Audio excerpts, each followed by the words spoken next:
Hello दोस्तों, तो आज हम करने वाले यूलर्स फॉर्मूला। तो यूलर की कुछ थ्योरी है फॉर लॉन्ग कॉलम्स और उसमें कुछ अजम्पशंस लिए हैं। ठीक है, कुछ बातें उसने कही हैं कि इस तरह से कॉलम मैं मानूंगा, ये चीज मानूंगा, तब मैं अपना फॉर्मूला दूंगा। ठीक है, तो उसने कुछ बातें कही हैं। पहला कि जो मेरे पास मटेरियल है, कॉलम का मटेरियल, वो होमोजीनियस है, ये सब तरफ एक जैसा है। मटेरियल इज होमोजीनियस, ये मेरे पास ही कहता है, ये शर्त है। ठीक है, अजम्पशंस उसने लेनी होती है ना, तो वो कहता है मेरा ये जो मटेरियल है वो होमोजीनियस है। पूरा थ्रू आउट मटीरियल जो चलेगा, अगर मेरे पास ये लॉन्ग कॉलम यहाँ पे है और उसकी कुछ प्रॉपर्टीज उसने अपनी तरफ से ले ली कि ये मानूंगा तब मेरा फॉर्मूला जो होगा वो फिट बैठेगा। ठीक है, अगर ये इस तरह से नहीं लगाओगे, ये बातें नहीं मानोगे, तो मेरा फॉर्मूला फिट नहीं बैठेगा। तो वो अजम्पशंस लेनी पड़ती हैं यार। देखिए, अजम्पशंस क्यों लेते हो? ठीक है, बहुत सारी चीजें ऐसी होती हैं कि अजम्पशंस के बिना आप नहीं कर सकते।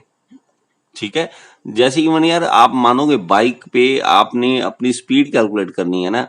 ठीक है, उसमें भी इतना कुछ होता है कि अगर सब कुछ मानने लगे तो हम हमसे स्पीड नहीं निकाली जाएगी, हमसे उसकी कैलकुलेशन नहीं होंगी। हवा चल रही है, हवा किस तरह की चल रही है, लेमिनर चल रही है, टर्बुलेंट चल रही है, वेट जो उसका बॉडी का कितना है, आपका कितना है, बॉडी पार्ट्स अलग अलग में, सेंटर ऑफ ग्रेविटी कहाँ है, और धरती कहाँ जो ग्रेविटी लगा रही है। ठीक है, तो वो ग्रेविटी किस तरह से लग रही है, बहुत सारी चीजें आ जाएंगी, फ्रिक्शन किस तरह का है। तो इतना सारा कुछ सोचने की बजाय हम क्या करते हैं, कुछ अजम्पशंस ले लेते हैं कि ये मानूंगा मैं, ये नहीं मानूंगा। ठीक है, तो ये इसलिए अजम्पशंस लेनी होती हैं। तो दूसरा, देखिए, ये मान रहा है कि लेंथ जो है वो ज्यादा है 30 टाइम्स डायमीटर से। तो ये तो हमें पता है कि डायमीटर क्या 30 गुने से ज्यादा लेंथ हो जाए ना, तो उसे ही लॉन्ग कॉलम कहते हैं, दूसरे को लॉन्ग कॉलम नहीं कहते हैं।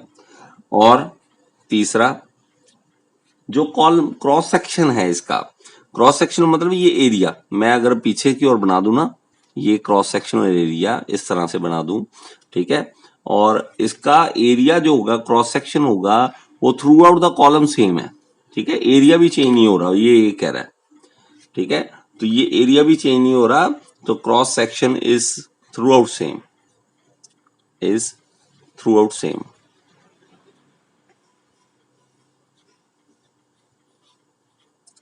ये भी वो कहता है। ठीक है, ये मैं मानूंगा कहता है।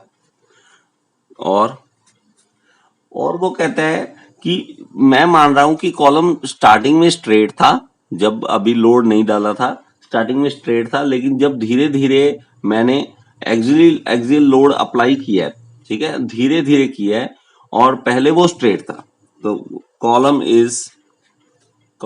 इज इनिशियली स्ट्रेट, ये भी है। ठीक है, स्टार्टिंग में वो सीधा था, ये स्टार्टिंग में हम सीधा मान के फिर आगे चलेंगे। और इसका अपना वेट वो निग्लिजिबल है, सेल्फ वेट ऐसा होता नहीं है। ठीक है, लेकिन हमें मान के चलना पड़ता है, सेल्फ वेट इज निग्लिजिबल, क्योंकि आप खुद सोचो यार, इसका वेट कितना कितना होता है खुद का, इसको उठा के पता लगता है। ठीक है, क्रेन, इतनी बड़ी बड़ी क्रेन्स आती हैं कॉलम्स उठाने के लिए। ठीक है, एक बंदा तो है नहीं कि बाहुबली आ गया इसको उठा दिया, तो ऐसा तो होता नहीं है। तो सेल्फ वेट इज निग्लिजिबल, लेकिन मानना पड़ता है। ठीक है, तो इसी तरह तो ये अजम्पशंस बनी होती हैं। ठीक है, निग्लिजिबल, ये निग्लिजिबल है।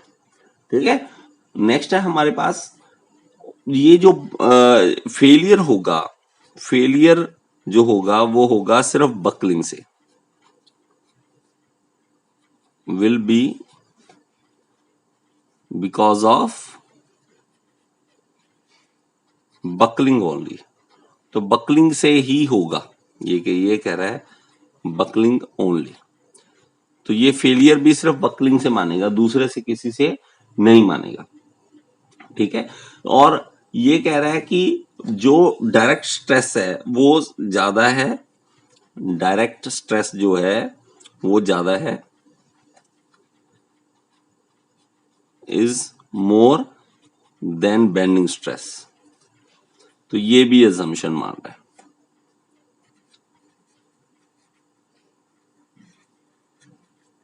ये मान रहा है। तो ये कुछ अजम्पशंस थी।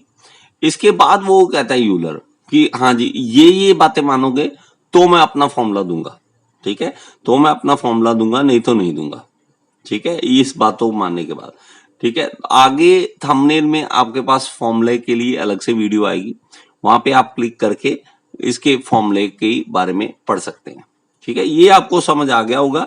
नेक्स्ट वीडियो में आप यूलर्स फॉर्मूला समझ सकते हैं।